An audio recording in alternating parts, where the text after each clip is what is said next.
میں نے لاش کی قمیض کا ایک ٹکڑا پھاڑ کر اپنے پاس رکھ لیا اور لاش پوسٹ مارٹم کے لیے بھجوا دی اور خود ٹیلی فون لے کر بیٹھ گیا۔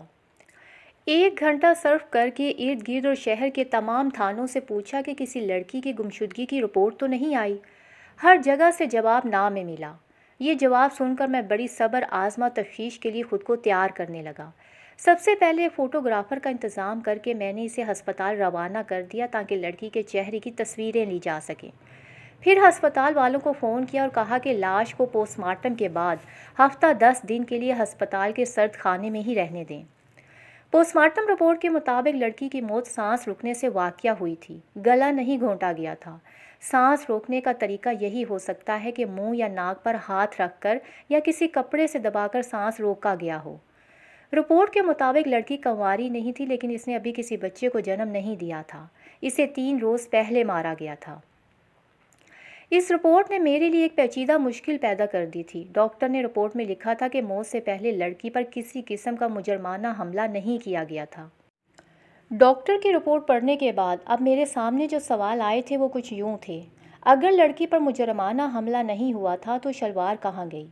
لڑکی کے زیورات یقیناً اتارے گئے تھے جو کسی پیشہ ور مجرم کا کام لگتا تھا۔ تو کیا وہ مجرم اس قدر شریف تھا کہ اتنی خوبصورت اور جوان لڑکی کو اس نے بہن کا درجہ دے کر اس کی عزت پر ہاتھ نہ ڈالا؟ لڑکی کو مرے ہوئے 3 دن ہو گئے تھے اور ان 3 دنوں میں لاش وہاں پڑی رہی تھی، مگر ایک ہاتھ کھایا گیا۔ گیدڑوں وغیرہ نے لاش کھود کر نکال کیوں نہ لی؟ یا پھر یوں ہوا ہوگا کہ لڑکی کو گھر میں قتل کیا گیا اور تیسرے روز یہاں دفن کیا گیا ہوگا۔ یہ ایک ہاتھ اوپر کس طرح اور کیوں رہ گیا؟ شہر کی یہ لڑکی اتنی دور ویرانے میں کیوں اور کیسے آئی؟ کیا اسے زبردستی وہاں لے جایا گیا یا قتل کر کے لے جایا گیا تھا؟ سب سے بڑا سوال یہ تھا کہ یہ لڑکی آخر ہے کون؟ لاش سرد خانے میں رکھوا دی گئی۔ فوٹوگرافر نے اسی شام مجھے لڑکی کے چہرے کے فوٹو دے دیے، جو میں نے تمام اخباروں کو اس ہدایات کے ساتھ روانہ کر دیے کہ کل صبح کے اخبار میں ضرور شائع کیے جائیں۔ صبح اخبار آئے تو لڑکی کے فوٹو چھپ گئے تھے اور نیچے لکھا گیا تھا کہ اس لڑکی کے وارث ہسپتال کے سرد خانے میں جا کر لاش کی شناخت کر سکتے ہیں۔ مجھے یہ خدشہ تھا کہ لاش کا چہرہ کچھ پھول گیا تھا، اس لیے اس کے وارث چہرے سے شناخت نہیں کر سکیں گے۔ 3-4 دن تک کوئی نہ آیا تو ہسپتال سے یہ اطلاع آئی کہ لاش چونکہ پہلے ہی پھولنی شروع ہو گئی تھی، اس لیے لاش زیادہ دن تک سرد خانے میں نہیں رکھی جا سکتی تھی۔ لاش مزید خراب ہو رہی تھی، اس لیے مجھے لاش سرد خانے سے اٹھوانی پڑی۔ میں نے لاش کو ہسپتال سے منگوا کر قریبی قبرستان میں دفن کروا دیا۔ مجھے تھوڑا اطمینان ہوا کہ لڑکی کا کوئی وارث سامنے نہیں آیا۔ ہو سکتا ہے کہ یہ کیس گول ہی ہو جائے، لیکن لڑکی لاوارث تو نہیں ہو سکتی تھی۔ اس کے ساتھ ہی یہ خیال بھی آیا کہ یہ لڑکی کہیں طوائف تو نہیں۔ یہ خیال آتے ہی میں نے طوائفوں کے علاقے کے تھانے دار کو فون کیا۔ وہاں کا تھانے دار میرا دوست تھا۔ میں اس سے پہلے بھی پوچھ چکا تھا کہ کسی لڑکی کی گمشدگی کی رپورٹ تو نہیں آئی۔ مجھے شک تھا کہ کوئی امیر زادہ رقابت کے جوش میں لڑکی کو قتل کر کے لاش میرے علاقے میں دبا گیا ہے۔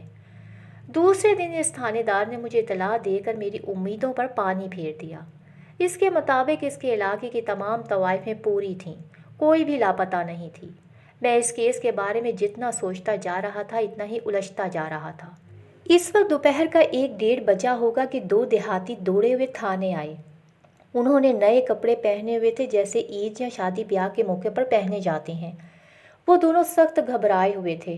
انہوں نے مجھے اطلاع دی کہ ان کے گاؤں میں ایک لڑکی کی شادی ہے، بارات آنے والی ہے اور لڑکی کی برادری کے کچھ لوگ بارات پر حملہ کرنے کے لیے تیار کھڑے ہیں۔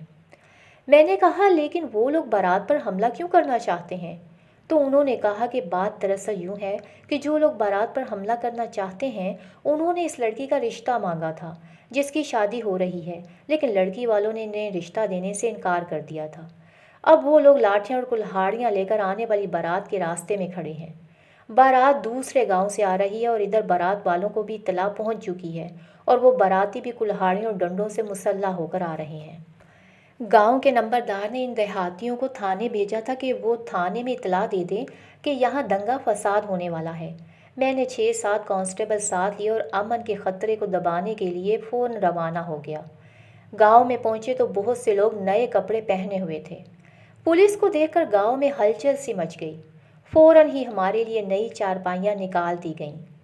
نمبردار بھی وہاں موجود تھا۔ میں نے مطلوبہ پارٹی کے چند معتبر لوگوں کو بلایا اور انہیں ڈرایا دھمکایا اور اس کارروائی سے منع کیا۔ بارات 2 میل دور سے آ رہی تھی اور میں نے ایک آدمی کو دوسرے گاؤں یہ حکم دے کر بھیجا کہ وہ بارات آرام اور سکون سے لائیں اور وہ لوگ لاٹھیوں اور کلہاڑیوں کے بغیر آئیں، یہاں ان پر کوئی حملہ نہیں کرے گا۔ میں نے دیکھا تھا کہ وہاں پر فضا واقعی خون خرابے والی تھی۔ میں نے حملے کی تیاری کرنے والی پارٹی کے 3 سرگنوں کو تھانے بھیج دیا۔ ان کو تھانے بھیج کر میں نے آنے والی بارات کا انتظار کرنے لگا۔ میں وہاں پر موجود عورتوں اور بچوں کو دیکھنے لگا۔ سب نے رنگ برنگے کپڑے پہنے ہوئے تھے۔ عورتوں کے کپڑے بہت شوق تھے، بھڑکیلے اور گہرے رنگوں کے کپڑے جو خاصے سستے تھے۔ ان دنوں ایک کپڑا آتا تھا جسے ٹاسا کہتے تھے۔ اس وقت وہ کپڑا بہت چلتا تھا۔ یہ خاصا سستا کپڑا ہوتا تھا۔ دیہاتی یہی کپڑا پہنتے تھے کیونکہ اس میں شور شوخی زیادہ اور قیمت کم ہوتی تھی۔ ایسے کپڑے عورتیں عیدوں اور شادیوں پر پہنا کرتی تھیں۔ مجھ سے تقریباً 15-16 گز دور ایک درخت کے نیچے 6 عورتیں اور کچھ بچے کھڑے تھے۔ ان سب میں کوئی خاص بات نہیں تھی کہ میں انہیں غور سے دیکھتا۔ ان پر اڑتی ہوئی نگاہ پڑی تو ایک عورت نے میری نظر کو بالکل اس طرح جکڑ لیا جس طرح لاش برآمد ہوتے وقت پگڈنڈی نے میری نظروں کو جکڑ لیا تھا۔ اس عورت کا رنگ دوسری عورتوں کی نسبت قدرے صاف تھا، جسم بھی اچھا تھا۔ باقی عورتوں نے بال اس طرح باندھ کر رکھے تھے کہ کوئی بال دوپٹے سے باہر نہیں تھا، لیکن اس عورت نے کنپٹیوں سے کچھ بال کانوں سے آگے کو کھلے چھوڑ رکھے تھے جو اچھے لگ رہے تھے۔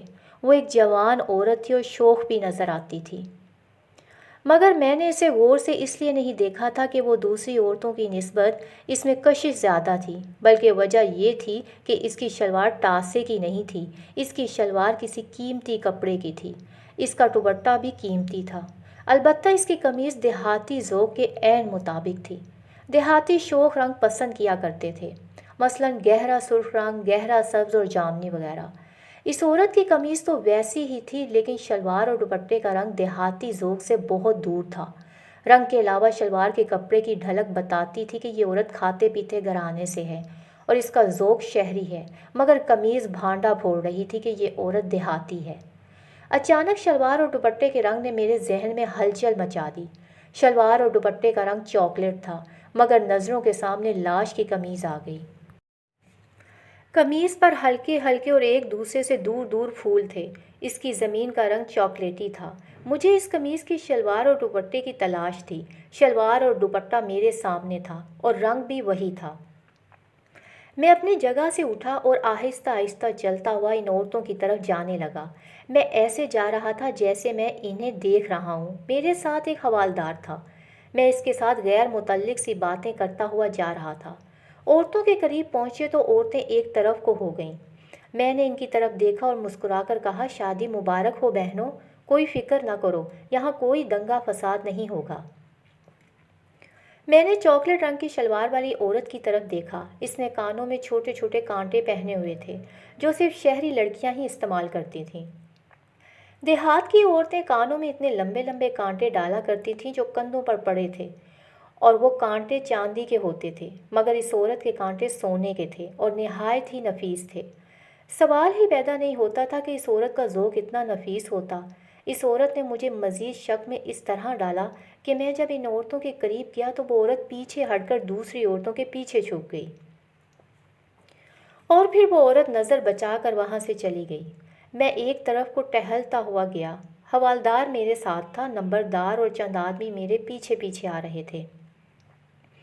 میں نے نمبردار کو الگ کر کے پوچھا کہ یہ نسواری دوپٹے اور شلوار والی عورت کون ہے اور کیسی ہے؟ نمبردار کو پتہ نہیں چل رہا کہ میں کس عورت کا پوچھ رہا ہوں۔ جب میں نے نمبردار کو اس عورت کا حلیہ بتایا تو نمبردار مسکرا دیا۔ وہ شاید ابھی میرے کردار سے واقف نہیں تھا۔ میرے کان کے قریب منہ کر کے رازداری سے بولا، دانا ہے دانا حضور، آپ حکم کریں، حاضر کر دوں گا۔ میں جانتا تھا یہ نمبردار تھانے داروں کو کیسے کیسے طریقوں سے خوش کیا کرتے تھے۔ میں نے اسے بالکل نہیں کہا کہ یہ دانا مجھے نہیں چاہیے یا میں بڑا شریف تھانے دار ہوں۔ اس کی وجہ یہ تھی کہ وہ تھانے دار کمزور سمجھا جاتا ہے جس کے متعلق مشہور ہو جائے کہ وہ ایک شریف تھانے دار ہے۔ ڈاکو اور قاتلوں کو پکڑنے اور اقبال جرم کرانے کے لیے شرافت نقصان دیتی ہے۔ تھانے دار شریف بھی ہوتے ہیں لیکن زبان کے گندے ہوتے ہیں۔ جو نہایت ضروری ہوتا ہے گندی زبان کے بغیر تھانے داری نہیں کر سکتا۔ میں نے مسکرا کر نمبردار سے پوچھا یہ دانہ کس کا ہے؟ نمبردار نے بتایا کہ نکاح تو اس کا پپو سے ہوا ہے لیکن ہے اڑتا پنچھی۔ اس عورت کا نام آمنہ ہے اور لوگ اسے امو پکارتے ہیں۔ لڑکی شو باز ہے، آنکھوں سے باتیں کرتی ہے، پوری شکارن ہے۔ اس کے خاوند کے متعلق نمبردار نے بتایا کہ بندہ ٹھیک نہیں ہے، کھیتی باڑی کرتا ہے لیکن واردات کرنے سے بھی نہیں ڈرتا، جوا بھی کھیلتا ہے، چاقو سٹا چلانا بھی جانتا ہے، مگر اس کا ریکارڈ صاف ہے، کبھی پکڑا نہیں گیا۔ یہ ضرور ہے کہ پیشہ چوری چکاری اور جوا بازی نہیں ہے۔ آدمی استاد ہے لیکن بیوی نے اسے دبا کر رکھا ہوا ہے۔ نمبردار نے پپو اور امو کی مزید 3-4 کہانیاں سنائیں اور یہ ثابت کرنے کی کوشش کی کہ وہ شریف لوگ نہیں ہیں۔ مجھے یہ سن کر خوشی ہوئی، میرا مسئلہ حل ہونے کی صورت پیدا ہو رہی تھی۔ امو کی شلوار، دوپٹہ اور کانٹے بتا رہے تھے کہ یہ مقتولہ کے جسم سے اتارے گئے ہیں۔ قمیض اتارنی مشکل تھی، اس سے نہیں اتاری گئی کیونکہ لاش کے جسم سے قمیض کاٹ کر یا پھاڑ کر ہی اتاری جا سکتی ہے۔ لیکن سوال یہ تھا کہ یہ شہری لڑکی اتنی دور کس طرح آئی؟ یہ تو ہو نہیں سکتا کہ یہ دیہاتی آدمی پپو اسے شہر سے ورگلا کر لایا ہو۔ صرف ایک ہی صورت سمجھ آتی تھی کہ پپو شہر کے کسی جرائم پیشہ گروہ کا آدمی ہے۔ بہرحال جو کچھ بھی تھا وہ اسی گاؤں میں یا پپو کے گھر میں تھا۔ میں نے نمبردار سے کہا کہ وہ مجھے پپو کے گھر لے چلے۔ پپو کے گھر کے سامنے پہنچے تو میں نے حوالدار اور نمبردار کو باہر ہی کھڑا رہنے کو کہا اور خود اکیلا اندر چلا گیا۔ شہر میں کوئی نہیں تھا۔ میں نے آواز دی تو پپو کمرے کے اندر سے نکلا، مجھے دیکھا تو دوڑ کر مجھ سے ہاتھ ملایا اور فٹافٹ ایک چارپائی اٹھا لایا۔ میں نے چارپائی پر بیٹھتے ہوئے کہا، تمہاری بیوی امو کہاں ہے؟ اس نے کہا اندر کمرے میں ہے سرکار۔ میں نے کہا اسے باہر بلاؤ تو پپو بولا کیوں سرکار، ہم غریبوں سے کوئی بھول چوک ہو گئی ہے کیا؟ پپو نے غلاموں کی طرح ہاتھ جوڑتے ہوئے کہا، ہم تو بڑے غریب لوگ ہیں سرکار۔ میں نے کہا کچھ نہیں ہوا، تم ڈر کیوں رہے ہو؟ تم سے اور تمہاری بیوی سے کچھ باتیں پوچھنی ہے، وہ پوچھ کر چلا جاؤں گا، تم گھبراتے کیوں ہو؟ اس نے میرے گھٹنوں کو پکڑتے ہوئے کہا، چلے کیوں جائیں گے سرکار، ہم آپ کو سر آنکھوں پر بٹھائیں گے۔ میں نے ایک بار پھر کہا کہ وہ اپنی بیوی کو باہر بلائے۔